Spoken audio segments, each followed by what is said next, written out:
Few minutes. All right, Lynette, see you then. Right now at 10, some St. Joe County voter registration applications were reportedly wrongly rejected. Just hours until polls open for Tuesday's primary, the League of Women Voters of South Bend speaking out, raising concerns after multiple 17-year-old applicants were turned away. WSBT 22's Eloise Lucina joins us from the live desk. And Eloise, you learned that rejection was human error. That's right. Even though they're 17 right now, they'll be 18 by November's general election, which means they are eligible to vote in tomorrow's primary. The county clerk says the issue is being corrected, but a local group pushing for awareness before it happens again. We knew that this was wrong and that we had to do something quickly because the primary was tomorrow. Just one day before Indiana's primary, multiple legally eligible young voter applications rejected in St. Joseph County, blamed on human error. These 17-year-old voters were surprised to receive rejection letters in the mail, despite the fact that they'll be 18 by November's general election. Now, the League of Women Voters of South Bend is calling attention to the issue after one of its young members brought them her letter. She texted me a picture of her rejection letter. And I said, well, this is weird. So I actually sent that picture to the county clerk and said, what is up with this? St. Joseph County Clerk Amy Rolfs saying that their office is actively reviewing these records, telling me in a statement in part that our office has reviewed the records and have reached out to the additional 4 17-year-old voters this afternoon and confirmed their eligibility to vote on Election Day. The rejections resulted from human error, and we are ready to work with the league to review procedures and prevent future errors following the election. It's really important moving forward that local registration workers are trained to make sure that even if somebody is not 18, they know exactly what date their birthday has to be in order to be eligible. Although the federal voting age is 18, 21 states and Washington, D.C. allow 17-year-olds to vote in primaries if they'll be 18 by the general election, and Indiana is one of them. So if you're a young voter who thinks your registration may have been wrongly rejected, you can still show up and cast a ballot in tomorrow's primary. These young people are engaged, they're ready to be great citizens, and we need to make sure that they feel welcome and that they get that vote in. Tomorrow at the polls, make sure you have your state-issued ID, and if you are a young voter, tell the poll sign-in clerk that you registered to vote and will be 18 before the November 3rd general election. At the live desk, I'm Eloise Lucina, WSBT 22 News. Tonight, alarming allegations against a man accused of treating patients inside their homes in Kosciuszko County. Investigators say Michael Close, whose picture is here on the screen, was a former doctor out of Chicago who had his license suspended indefinitely. The 62-year-old has been charged with 2 counts of practicing medicine without a license and 1 count of unlawful possession or use of a alleged drug.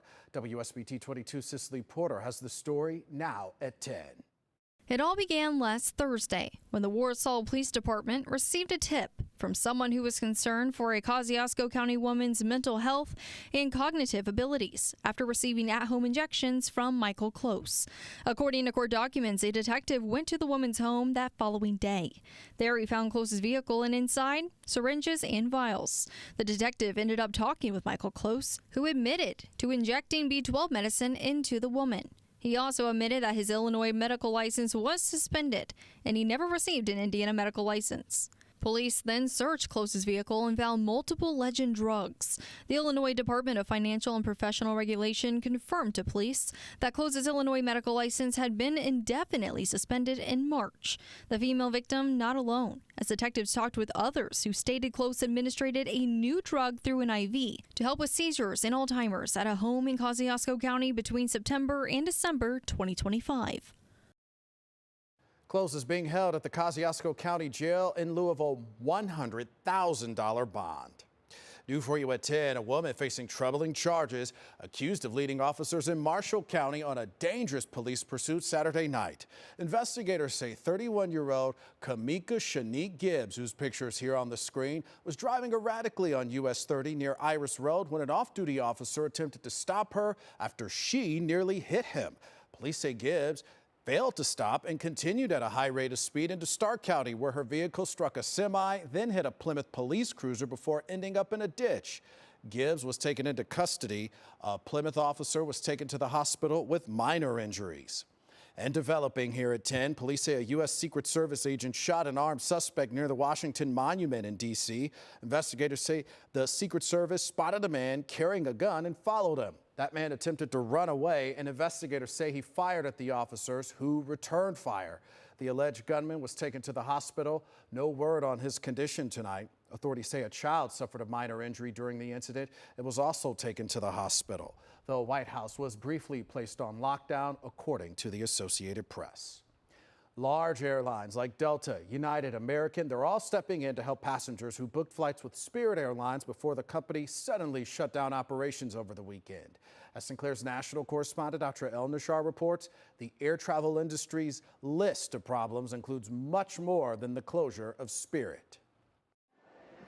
Once the nation's largest budget carrier, Spirit Airlines is no longer. Its homepage reduced to a few simple messages like, Spirit guests should not go to the airport. Huge bummer. I have to go through this process of getting a refund and everything. In what feels like a goodbye letter to customers, Spirit says, despite the company's efforts, the recent material increase in oil prices and other pressures on the business have significantly impacted Spirit's financial outlook. With no additional funding available to the company, Spirit had no choice but to begin this wind down. Top White House economist Kevin Hassett weighing in on the Iran war's energy price shocks that expedited Spirit's demise. Certainly it'll affect profits for the airlines for a quarter or so. He says the Trump administration looked for ways to keep Spirit afloat, but in the end, the White House's legal team determined there was no viable government lifeline. Fingers now being pointed in every direction. Don't forget the Spirit Airlines was Chapter 11 twice. Spirit tried to merge with JetBlue. The Joe Biden, Pete Buttigieg administration and DOJ tanked that deal. Immediately after that, they filed for bankruptcy. Democratic Senator Elizabeth Warren, who opposed the merger at the time over antitrust concerns, posting, spiking fuel prices from Trump's war was the nail in the coffin for twice bankrupt Spirit Airlines. For what it's worth, JetBlue merger failed because a judge appointed by Ronald Reagan said the deal was illegal. Other budget airlines struggling with rising jet fuel costs from the war are asking the White House for $2.5 billion in relief, something that hasn't been seen since the pandemic. Transportation Secretary Sean Duffy is accusing them of trying to benefit off the government's attempt to help Spirit. What other airlines see as an opportunity? Is this an opportunity for us to get money as well to help our airline out? Not necessarily based on need, but based on opportunity. Without help, the group representing the budget carriers says they may have to raise ticket prices. Other airlines already taking similar steps, raising baggage fees or canceling flights altogether as the war's economic impact squeezes their margins. In Washington, I'm Atra Elnashar reporting. We are just getting warmed up for you here first at 10. A leadership change in one of our area's largest school districts will tell you who's stepping in during a challenging time for Elkhart schools. Lynette.